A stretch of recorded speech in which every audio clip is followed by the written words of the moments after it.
Has your business been affected by COVID-19? The Virgin Islands Small Business Development Center is available to assist entrepreneurs and small businesses in the U.S. Virgin Islands. The VISBDC is sustained by the University of the Virgin Islands and the U.S. Small Business Administration and collaborates with local agencies to support the small business community. The VISBDC is nationally accredited and provides free consulting, business education training, and technical assistance. Attend workshops with subject matter experts from both the public and private sector. From idea generation to exit strategies, the staff at the VISBDC is ready to assist you. Now is the time to contact them, so don't wait. Call or email them to find out how they can help your business grow and succeed.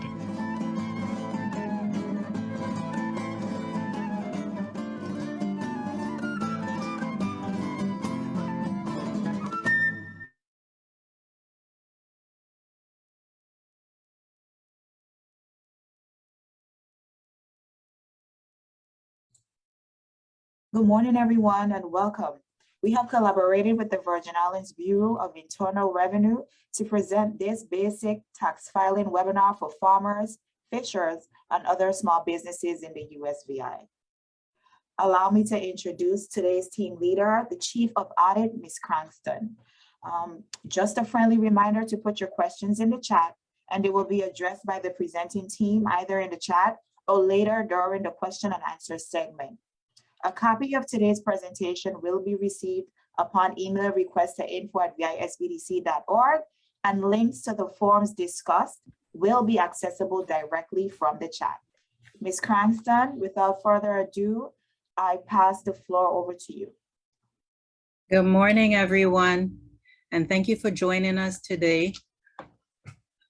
Welcome to the Tax Basics for the Farmers, Fishers, and Other Small Businesses. We bring you greetings on behalf of Director Lee, the management and staff of the Virgin Islands Bureau of Internal Revenue. We would like to thank the Small Business Development Center and its staff for inviting us to present for you. My name is Perpetua Cranston.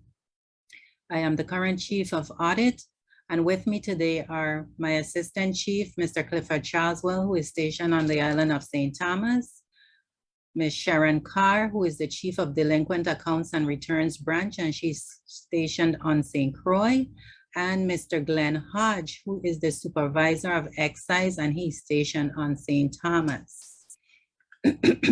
Our objectives today are to tell you a little bit about the Bureau, to tell you about our some of our basic tax entities and our due dates, inform you about the Delinquent Accounts and Returns Branch, what you can do if you owe taxes or if you need to renew a business license, and to provide you with an overview of the excise tax area and its website. And then we will have a question and answer period and provide you with some resources. The VIBIR, the Virgin Islands Bureau of Internal Revenue, was established in 1980. We were under the Division of Treasury along with the Division of Finance, and Mr. Leroy Quinn was given permission to be the Director of the Virgin Islands Bureau of Internal Revenue, and that's how we got our start back in 1980. Our mission is to provide services to the taxpayers with the highest degree of integrity and equality.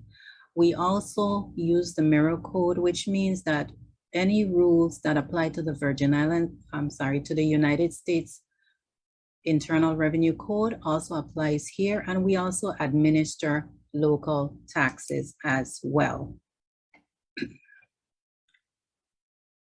We're going to talk about the 5 common types of business entities that we have. And to begin, we're going to start with the sole proprietorship. On your screen right now, there is a sample of the Schedule C that will be used in order for you to place all your business information. Any person or business that has income is required to file an income tax return in accordance with the Internal Revenue Code, and to pay the taxes on that income unless it is excluded by law. Where you report your income tax return depends on the source and the business entity you choose to use. We have 5 common types. We have the sole proprietorship, we have the single member LLC, partnership, S corporation, and regular corporation. An activity qualifies as a business if your primary purpose for engaging in the activity is to make a profit.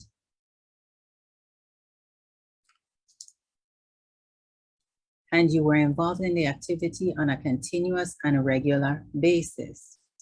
The first one we're going to look at is the Schedule C. It is used to report income and losses from a business you operate as a sole proprietor or a single member LLC. A single member LLC provides you with some level of protection similar to a corporation. However, that individual has the right to file as a Schedule C.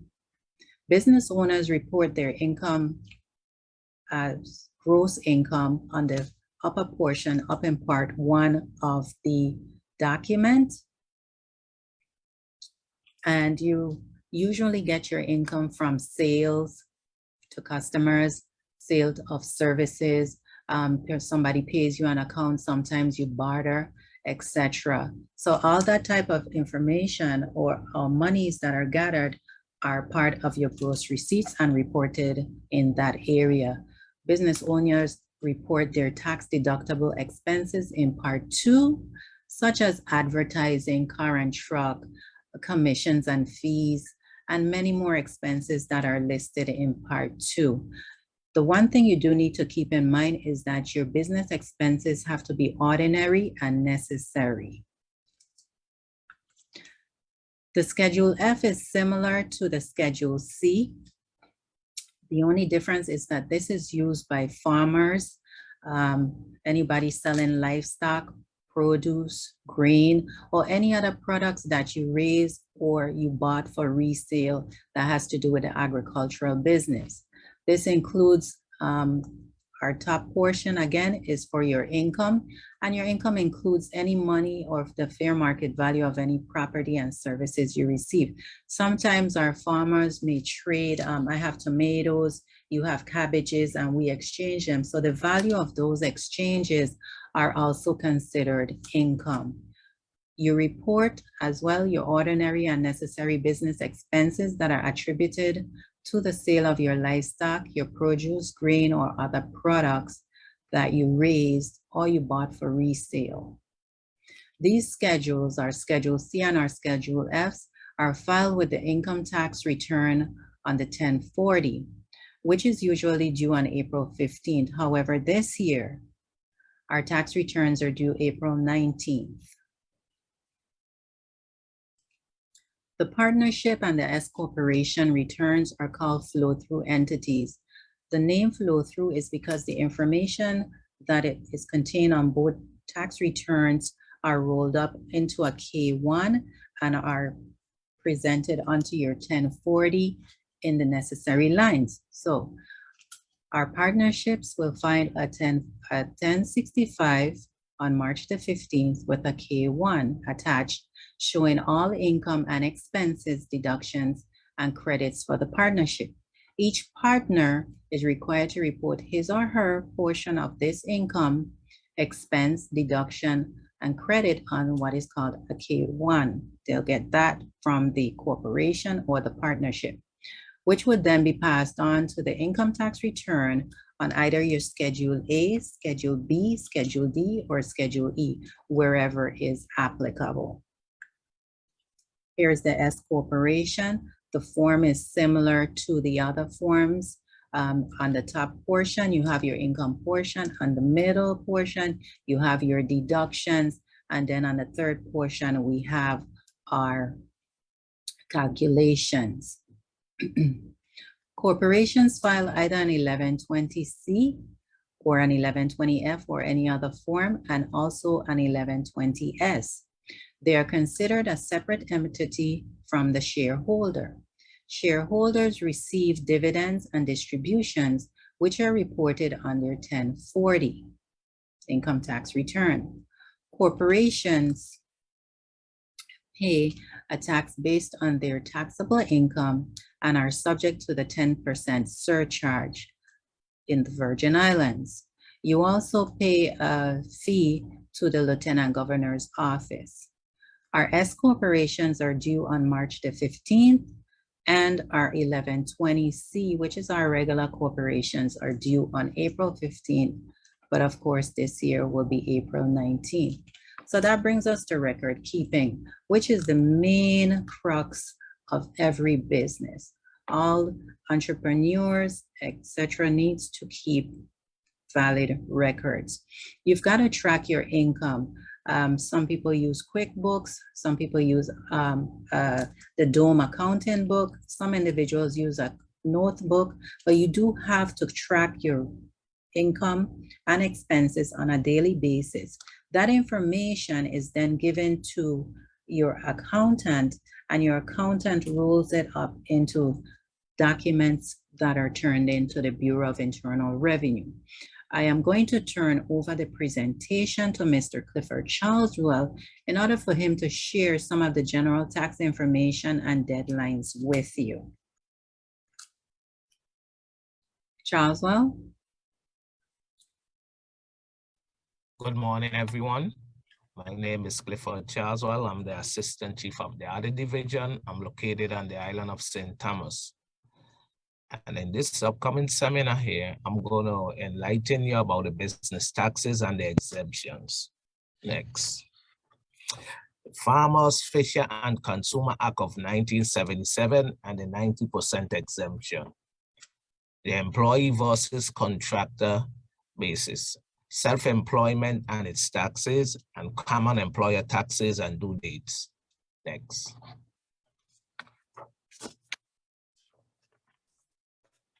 Farm 242 VI, that's the subsidy that's used by the local government for farmers and fishermen, that the portion of income that they receive from conducting these activities would be exempted by 90%. But you have other scenarios that you need to follow where you have to be a bona fide resident of the United States Virgin Islands during the entire tax year and other provisions. Next. The Farmers, Fishermen, and Consumers Assistance Act of 1977 exempts any person or entity engaged in farming and fishing from paying the excise tax. These persons or entities are still required to report these imported items. Next. Then we have the employee versus the independent contractor. In this section here, it's a gray section, but we're going to try our best to simplify it for you. If you're considered an employee, you will control how, when, or where the work is done, what tools or equipment are used, what assistants to hire to help you work, where to purchase the supplies and services. And then for income tax purposes, this individual or persons would be qualified as an employee, and the employer must withhold income tax, Social Security tax, and Medicaid tax, and issue the employee or the employees a W-2 by January 31st of 2022. Next. An individual is an independent contractor if the payer has a right to control or direct only the result of the work and not what will be done and how it will be done. An individual is an independent contractor if the payer has a right to control or direct only the result of the work and not what will be done and how it will be done. This individual will receive a Form 1099 NEC, non-employee compensation, and the due date is January 31st, 2022. Next. Any individuals who are self-employed or work solely for themselves and contract directly with clients, Self-employed persons may be involved in a variety of occupations such as riders, tradespeople, freelancers, traders, investors, lawyers, and insurance agents. These individuals are considered self-employed if they file on Schedule C, Schedule F, or if they are partnership and they materially participate, their K1 would subject them to self-employment taxes.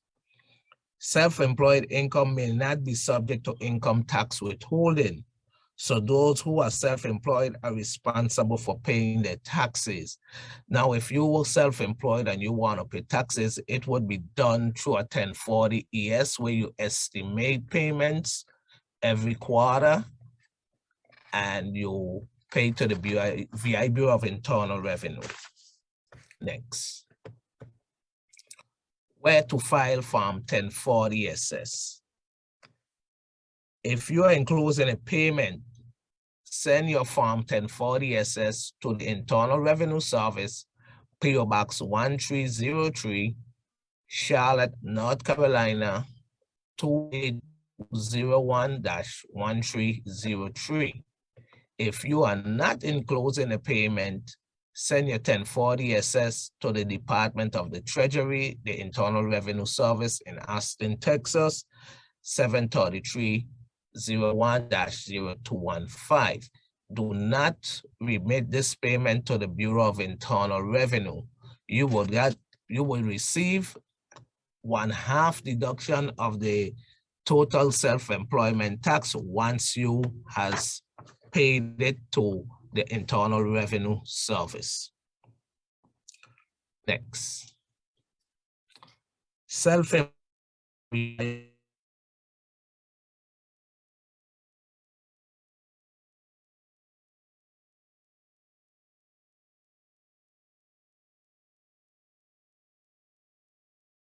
self-employment taxes are filed and paid on Form 1040 SS. The maximum amount of self-employment income subject to Social Security tax for 2021 is $142,800 and $147,000 even for 2022. There is no exemptions from paying self-employment taxes. Next, common employer taxes. If you have employees, you are responsible for paying their employment taxes on their behalf. As an employer, you must pay 1/2 of an employee's Social Security and Medicare taxes, which is calculated at 7.65%, and the current rate is 15.30 of their income, the same as your self-employment taxes. Use Form 943, Employer's Annual Federal Tax Return for Agricultural Employees, to report and pay the taxes to the federal government. The amount you match in payment, 7.65, is deductible on your business tax return. There is no exemption or subsidy for employment taxes to the federal government. So if you're gonna remit your self-employment taxes on behalf of an employee, you would use Form 941 VI as quarterly, or if the liability for a quarter is more than $2,500, you would deposit on a 501 VI and submit it to the VI Bureau of Internal Revenue. And at the end of the quarter, you reconcile that form with a 941 VI and submit the payment if payment is due. Next slide. Common employer business taxes. Form 501 VI employers withholding tax deposit coupon. The due date depends on your tax situation. Form 941 VI, the employer's quarterly withholding tax return. The first quarter, which consists of January, February, and March, is due April 30th. The second quarter, April, May, and June is due July 31st. The third quarter, July, August, and September is due October 31st. And the last quarter, October, November, and December is due January 31st.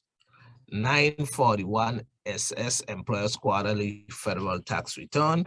They have the same due dates as the 941 VI. Next slide. Form 943 is the employer's annual federal tax return for agricultural employees, and that form is due February 1st.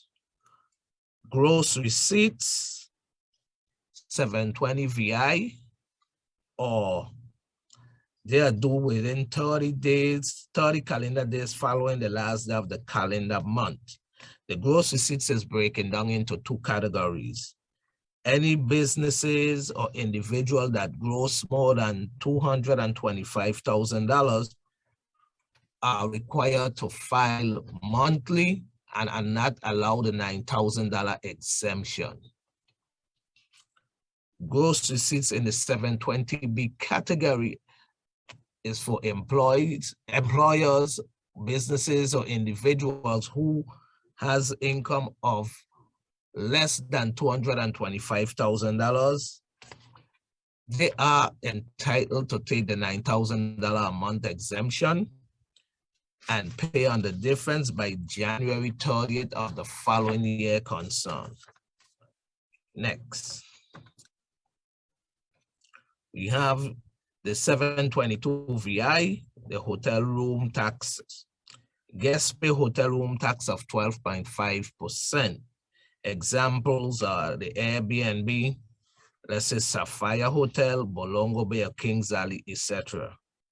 722 EI, the environmental infrastructure impact, that's a timeshare tax, which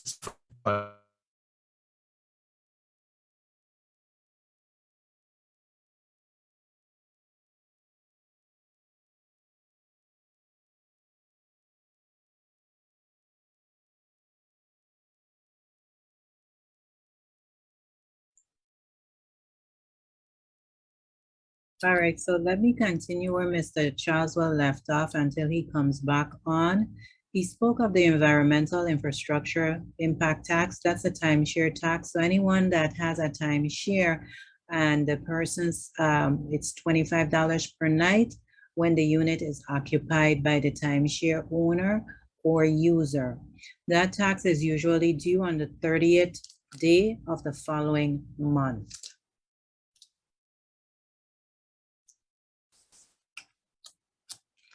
Okay, next we will have Ms. Sharon Carr. She is the Chief of Delinquent Accounts and Returns Branch, and she's going to speak to you about your business license and what happens if you happen to owe taxes to the United States Virgin Islands Bureau of Internal Revenue. Ms. Carr? Good morning, everyone. I'm Sharon Carr. I am the Chief of Delinquent Accounts and Returns, and I'm based in St. Croix. If for a new business license, you don't need IRB for the first year. You go to corporations and licensing and consumer affairs. For sole proprietors, if you do not want to use your social security number, you can apply with irs.gov for an EIN number, and then you use that as your business number. For existing businesses, you need a tax clearance, and you must be in compliance with filing and paying with Internal Revenue. For partnership, you must be in compliance with paying your filing your 1040, your 720B or 720VI, and your 1065, and 941 if you have employees. For a corporation, you must be in compliance with the 1120s, your gross receipt, which is 720VI or 720Bs, and 941 if you have employees. For sole prop, we need your 1040 and your 720B or VI. And if you have employees, we also need a 941 VIs. Okay. All applications must be filed each year for tax clearance. Every year is a different license. They will issue a different number. So you have to apply every year for a new tax clearance. You must be current with filing and paying your local and income taxes with IRB. Next slide, please. What happens if you owe? You have options. You can pay in full, and if you cannot pay in full, you can submit a payroll deduction or installment agreement or offer a compromise. And revenue officer will be happy to assist you with these documents that we can submit to us and the bills can get paid. Okay. That's it for now. I'll hand you over to Mr. Hodge, Excise Tax Supervisor.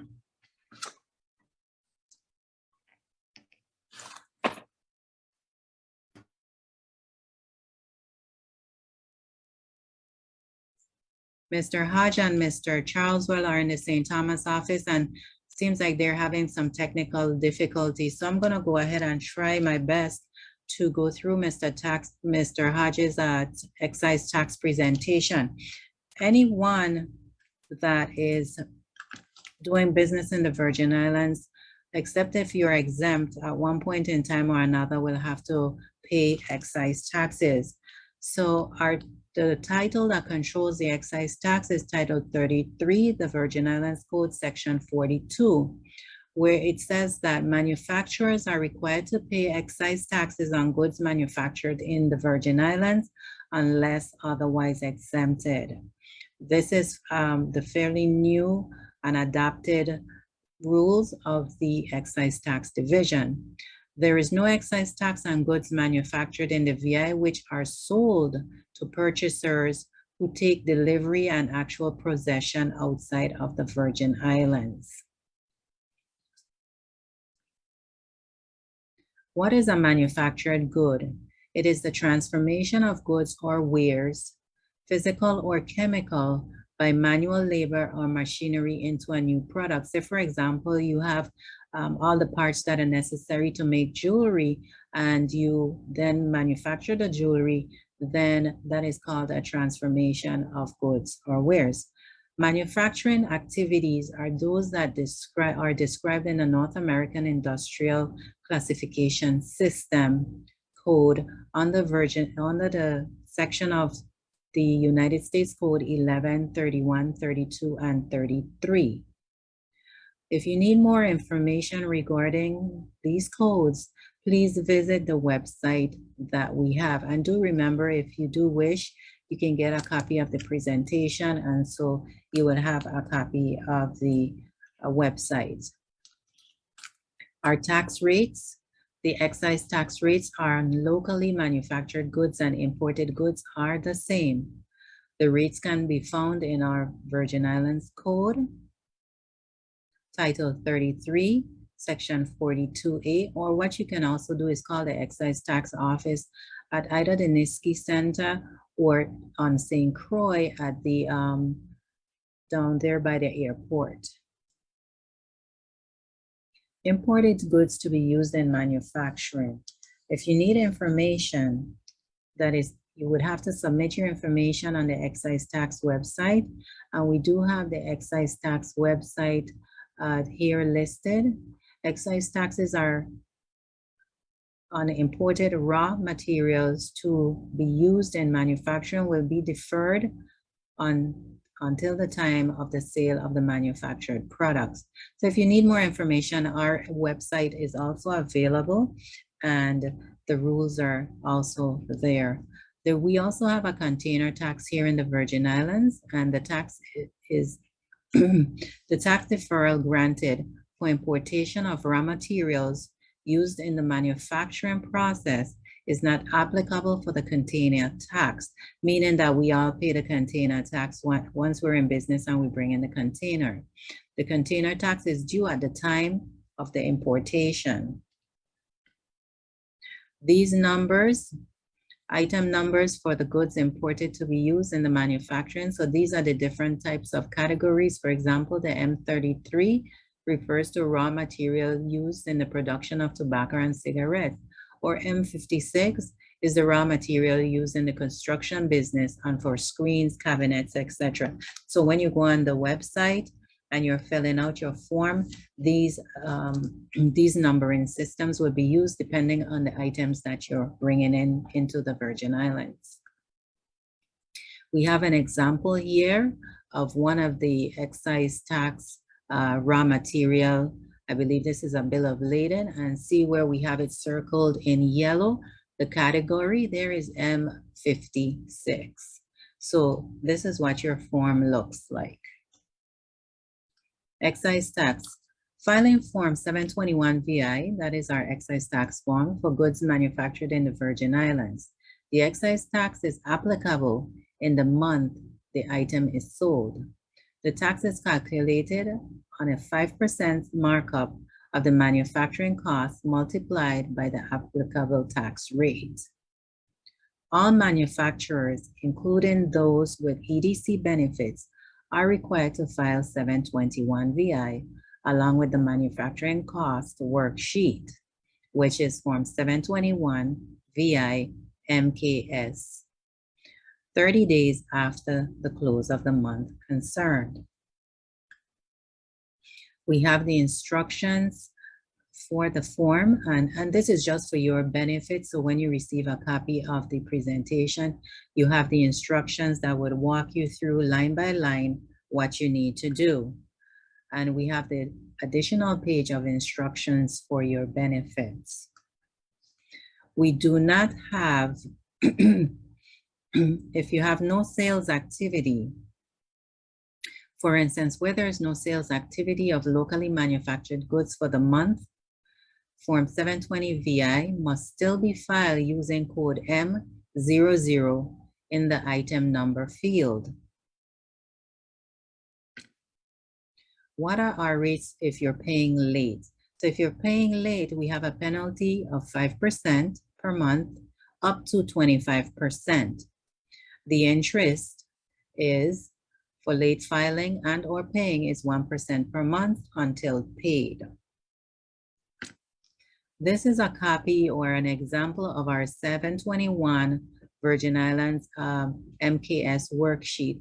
It has on it cabinets and doors, and you see the manufacturing code, which is a 056, and you have to line out all the details of the items that you have. And this is a sample of what the form looks like. We've created, or we're showing you here what you need to do to create an excise tax, set up an account on the excise tax website. I see Mr. Hodge there. Mr. Hodge, you want to take over? You're muted. You're muted, so unmute yourself.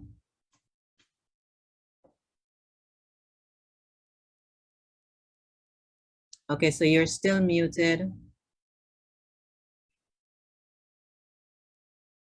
All right, so while Mr. Hodge unmutes himself or while IT works on it to help him, this sample is what you can do in order to create an excise tax account on the website. Okay, there he goes. All right, so this is Mr. Glenn Hodge, the supervisor of excise tax for the Virgin Islands. So thank you, Ms. Cranston. No problem. Yeah. Okay, where she is right now is the creation of the excise tax web account that allows you to be able to submit your returns for the excise tax and also for the locally manufactured goods. You will start by navigating to the website, which is https://excise.bir.vi.gov. Then you complete the registration form. Next.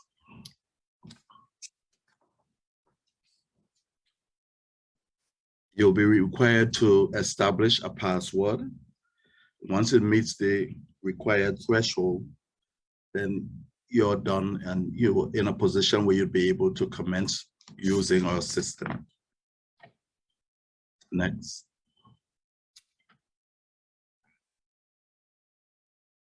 Okay, how to submit the return. This same system is used for the conventional submissions of conventional excise taxes, as well as for the locally manufactured goods that are manufactured locally in the VI, because we are granting an upfront exemption.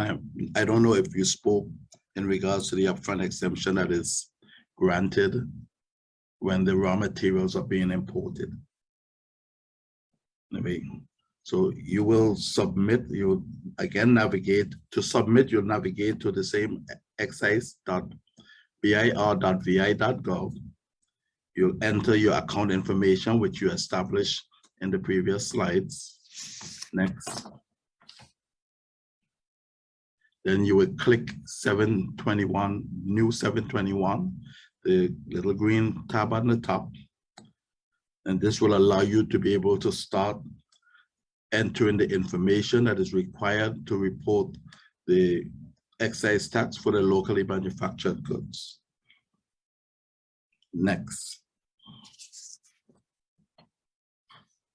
Step 1 speaks of the criteria that we've established in lieu of the required field of a bill of lading. We created a profile in order to be able to create a criteria actually to represent that field, which will be MAN for manufacturing. The filing period, which is the end of the month that you're filing for, in our example, is November 30th, 2018. And then you'd put your tax ID or EIN number at the back of it. Using the filing period, because in actuality for the locally manufactured goods, you're required to file one time monthly, and it will be the end of the month where the goods that you've manufactured are sold. Next.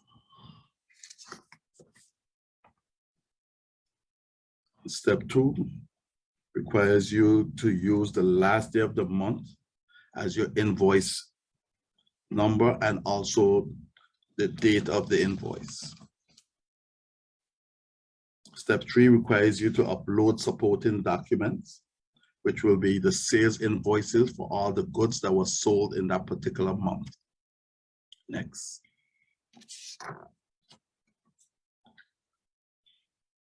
Once the documents are attached, you have the option of hitting finish and submit or finish and print. We usually recommend you do finish and submit.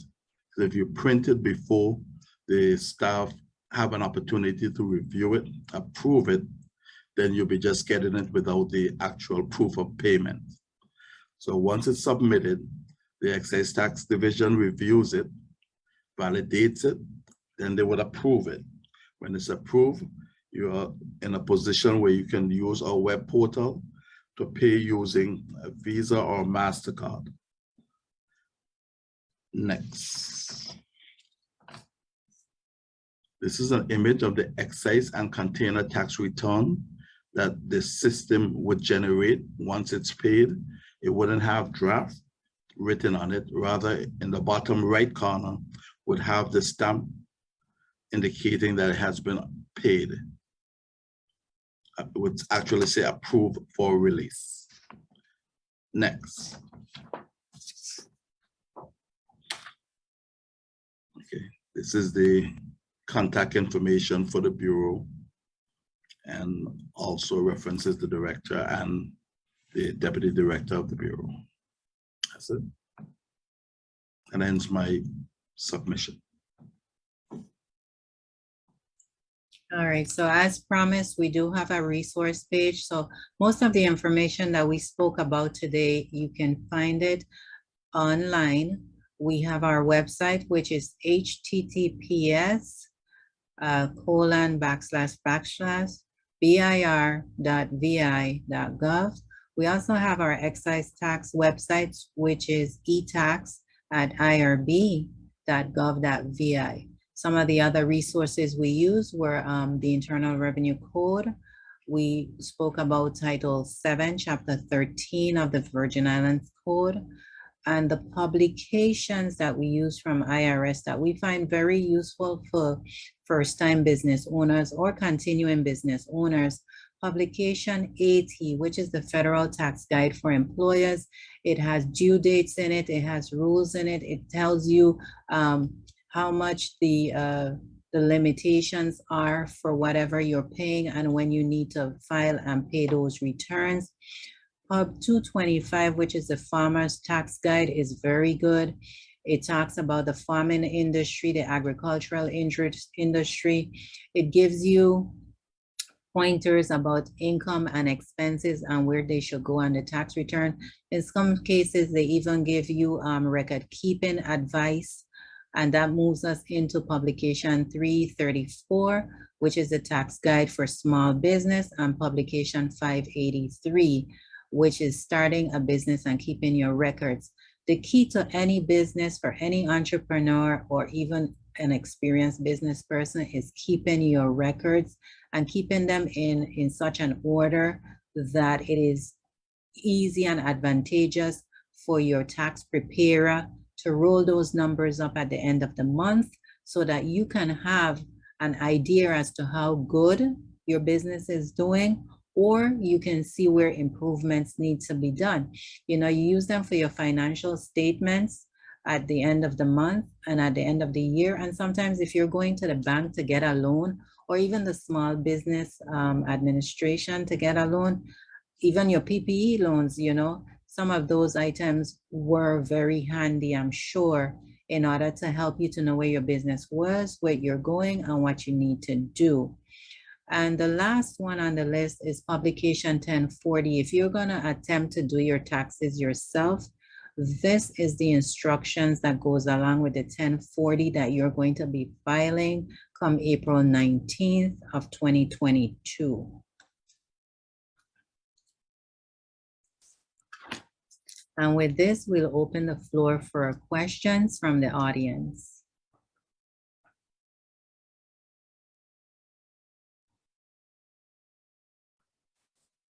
I have a question, Ms. Braxton. The 10% surcharge, does that have to be paid by S Corps as well as C Corps? Yes, all corporations pay it. It's going to be on the J, I believe it's the J section, which is the tax section of the tax return, the corporate tax return. Okay, thank you.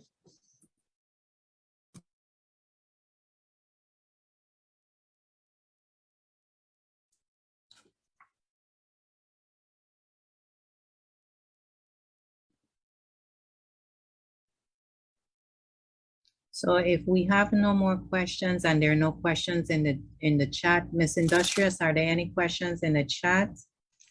I don't see any questions as yet, but of course, since we're instructed to place the questions in the chat and they will be addressed. So I'll just take this time to say that the VI SBDC has so much more in store for you as VI small businesses. We want to encourage persons to visit our website at www.visbdc.org. Download the VI SBDC app for your mobile device from the appropriate app store. Like and follow us on Facebook, Instagram, Twitter, Google My Business, and we encourage you to subscribe to our YouTube channel for new uploads of our on-demand webinars. Let me just mention a few quick webinars that are coming up. Tomorrow at 11 a.m., we have the USVI EDA Economic Development Bank, and they're doing a presentation on the microcredit and intermediary relending loan programs. On the 15th, we have SBA with webinar Tuesday at 11 a.m. They're doing a presentation on the 8A Business Development Program. And on the 23rd, we have our very own business advisor, Mr. Raymond Henry. At 11 a.m., he will present on We All Keep Score, the fundamentals of personal credit. And with that being said, I do see a question in the chat. Is a tax clearance needed for the initial business license application? Ms. Carr, you're on mute. I'm sorry, what's the question? Is a tax clearance needed for the initial business license application? No. Just licensing and division of corporations. When it's a renewal is when IRB gets involved.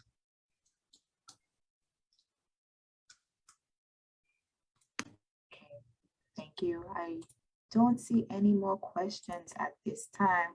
We were sure to drop those resource links in the chat for persons to access the different forms referenced in the presentation. We dropped the IRB general website as well as the information for the excise tax information. So I don't see any more questions. Ms. Cranston, you and your team, thank you so much for collaborating with us on this initiative. We look forward to having you once again to always have our farmers, fishers, and other small businesses provided the resources they need for tax preparation. We thank you for inviting us and having us here, and we'd like to wish everyone a happy day, and please remember to stay safe during this time. So thank you everyone for your time on behalf of the SBDC network as well as the Bureau of Internal Revenue.